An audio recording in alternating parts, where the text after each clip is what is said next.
سلمى مليكة حدادي رمز للتألق في الدبلوماسية الجزائرية.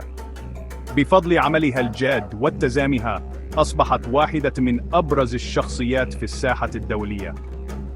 مسيرتها المميزة بالتفاني شهدت صعودها إلى أعلى المناصب في الشؤون الدولية.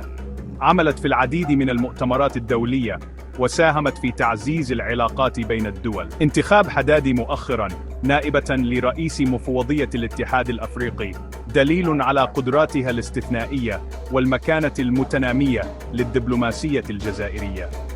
هذا الإنجاز يعكس تأثيرها الكبير في القارة الأفريقية. صعودها في المناصب مصدر إلهام للدبلوماسيين الطموحين وخاصة النساء في جميع أنحاء أفريقيا.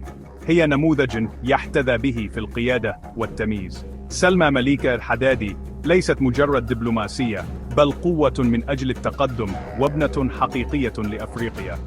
إنجازاتها تبرز كدليل على الإمكانيات الهائلة للمرأة الأفريقية في الساحة الدولية. بدأت رحلة سلمى مليكة حدادي في الدبلوماسية منذ أكثر من عقدين. منذ ذلك الحين أثبتت نفسها كواحدة من أبرز الدبلوماسيين في الجزائر. مسيرتها المهنية شهادة على مهاراتها الاستثنائية في إدارة العلاقات الدولية. كانت دائما تسعى لتعزيز التعاون بين الدول وتحقيق السلام.